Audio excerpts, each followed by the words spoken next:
खुलुमबाय आं सिबिरानि ब्रह्म नोंथांमोनखौ आंनि एसबी बड' निउज चेनेलाव गासैखौबो बरायबावनाय थाबाय नोंथांमोननि थाखाय आं गोदान मोनसे भिडिअ लानानै फैबावबाय अन्नानै भिडिअखौ जोबजासिम नायलांदो कोविड-19 नि बांनायखौ नोजोर होनानै आसाम सरकारा 1 मार्चनिफ्राय एयारपर्ट आरो रेलवे स्टेशनफोराव कोविड-19 टेस्ट खालामनायखौ जागायफिननो थाखाय गांसे फोसाव बिलाइनि गेजेरजों बिथोन होबाय।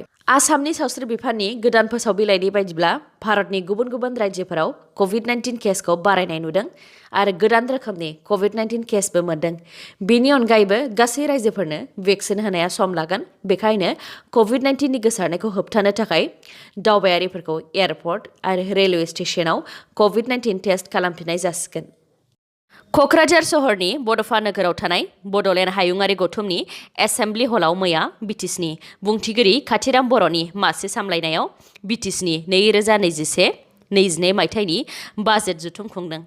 मैयानि बे बाजेट जथुमाव बिटिसि सोरखारा माखासे बिथांखिफोर फोसावदों। बेफोरनि मादाव सेथियाव दङ अनसुंथाइ बिथांखिनि गेजेरजों बैसो जानाय नोगोरारि आरो फरायनायाव मोजां फरायसा जाय गरिब नखरनि बिथांमोननो रांनि अनसुंथाइ होनाय जागोन। बेनि अनगायैबो बे बोसोराव बेनिफिसियारिफोरनो गं 100 इ-रिक्सा जेरै फिलफिलि एबा टट' बेखौ राननानै होगोन। नैथियाव दङ सेल्फ हेल्प ग्रुपनो 30,000 रांनि अनसुंथाइ होगोन। बिटिसि बिसायख'थिनि सिगां फोसावदिं मेलाव इउपिपिएल हान्जाया सेल्फ हेल्प ग्रुपनो 75,000 रां होनायनि खोथा होदोंमोन।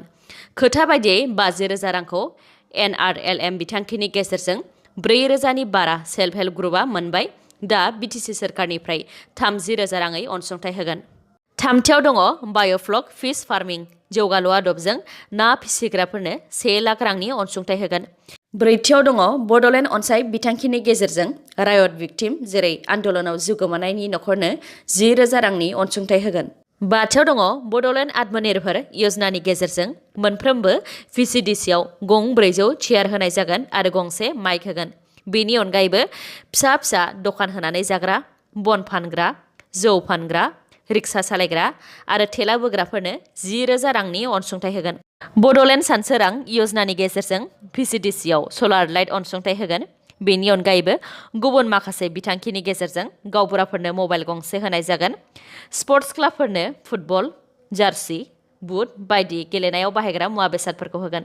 आरो बेनि अनगायैबो मैयानि बाजेटआव माखासे बिथांखिफोर फोसावबावदों।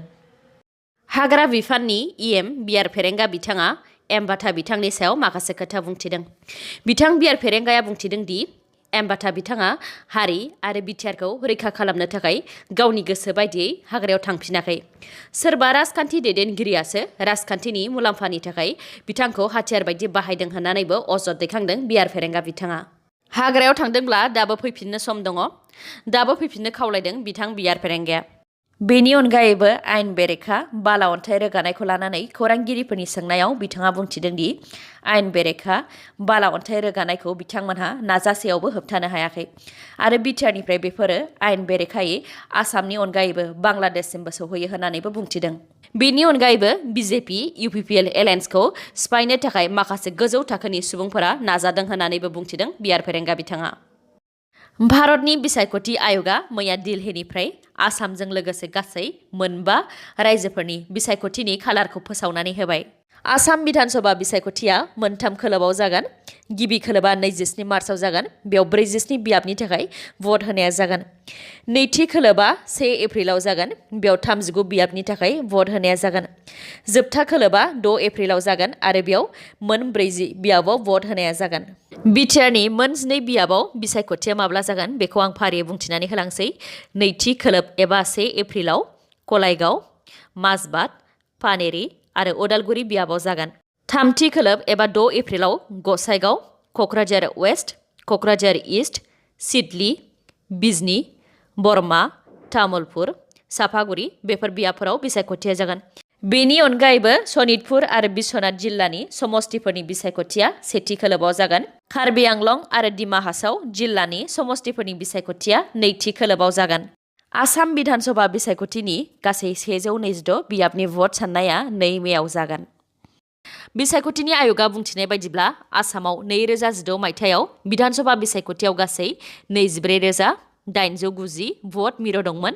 नाथाय 2021 नि बिसायख'थिनि थाखाय 33,530 भट मिरु खालामनाय जादों। 80 बोसोर बैसोनि सानि सुबुंफोर आरो बेरामाव गोग्लैनानै थानाय सुबुंफोरा पस्टेल बेलटनि गेजेरजों भटखौ होनो हागोन। बेजों लोगोसेनो कोविड-19 नि थासारिखौ नोजोर होनानै बिसायख'थिनि साफ्रोमबो बिबानगिरिफोरखौ कोविड-19 नि भेक्सिन होनाय जागोन। मोनफ्रोमबो सेन्सिटिभ भट सेन्टाराव थिसननाय जागोन CRPF। भिडिअखौ जोबजासिम नायलांदो लोगोसे नोंथाङा दासिमबो आंनि चेनेलखौ साबस्क्राइब खालामाखैबा अन्नानै साबस्क्राइब खालामदो लोगोसे बेल आइकनखौबो क्लिक खालामदो जाहाथे गोदान भिडिअ लानानै आं फैयोबा नोंथांनाव सिगांग्रो नटिफिकेसन सौहैयो।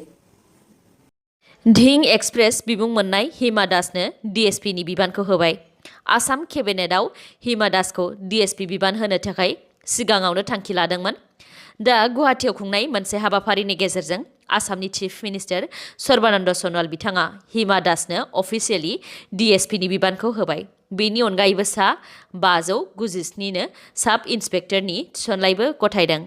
हिमा दासनि अनगायैबो जायफोर अलिम्पिक्स, एशियान गेम्स आरो कमनवेल्थ गेम्सफोराव देरहानानै मेडेल लाबोनो हायो बिथांमोननो क्लास 1 अफिसारनि पस्ट होनाय जागोन होननानै केबिनेटआव थांखि लानाय जादोंमोन। USA सिरियायाव एयार स्ट्राइक खालामदों आरो बे एयार स्ट्राइकजों खमैबो सा 17 इरानी उदखारिफोरखौ गावथारनो हादों। US नि सिकिउरिटि फर्सआ प्रेसिडेन्ट जो बिडेननि बिथोनाव सिरिया हादोराव थानाय इरान उदखारि हान्जानि केम्पआव एयार स्ट्राइक खालामदों। सप्तानैसो सिगां इरानी उदखारिफोरा US नि रैखाथि बिफाननि सायाव रकेटजों गाग्लोबदोंमोन। बिनिनो फिन USA इरानी उदखारिफोरनि सायाव एयार स्ट्राइक खालामफिनदों। खेलो इन्डिया उइन्टार गेम्स 2021 मायथाइनि गेलेनाय बादायलायनाय हाबाफारिया मैयानिफ्राय एबा 26 फेब्रुआरिनिफ्राय जागायजेनबाय आरो 2 मार्चसिम बे गेलेनाया खुंजागोन। प्राइम मिनिस्टार नरेन्द्र मदि बिथाङा मैया जम्मु एन्ड काश्मीरनि गुलमार्गआव नैथि खेल इन्डिया उइन्टार्स गेमखौ बेखेवनानै होदों। रिपर्टनि बायदिब्ला जम्मु एन्ड काश्मीरनि गुलमार्गआव खुंजानाय नैथि खेल इन्डिया उइन्टार्सआव गं 27 रायजोफोरनिफ्राय सा 1200 एथलेटिक्स गेलेगिरिफोरा बाहागो लागोन। आसामाव फिन दावबायफैदों बिहारनि RJDनि दैदेनगिरि एबा लालु प्रसाद यादवनि फिसाज्ला तेजस्वी यादव बिथाङा।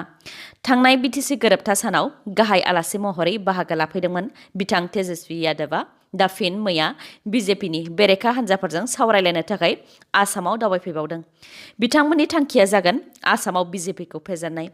साननैनि हाबाफारि लानानै आसामाव दावबायफैनाय तेजस्वी यादव बिथाङा दिनै आइ कामाख्या मन्दिराव खुलुमनो थांगोन। इन्डियान सुपार लीग ISL आव मैया नर्थ इस्ट इउनाइटेड आरो केराला ब्लास्टार्सनि गेजेराव फुटबल गेलेनाया जादोंमोन जेराव नर्थ इस्ट इउनाइटेडआ गल सोनो हादों आरो केरालाया गलसेबो सोनो हायाखै।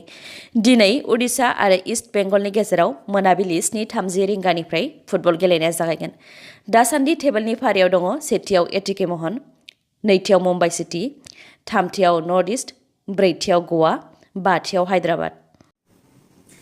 दिनैनि भिडिअआ एसेनोसै। गाबोन आरो गोदान भिडिअजों लोगो मोनफिनबावगोन। नोंथाङा दासिमबो आंनि चेनेलखौ साबस्क्राइब खालामाखैबा अन्नानै साबस्क्राइब खालामदो लोगोसे लाइक, कमेन्ट आरो शेयार खालामनो दाबाव। गोजोन्थों।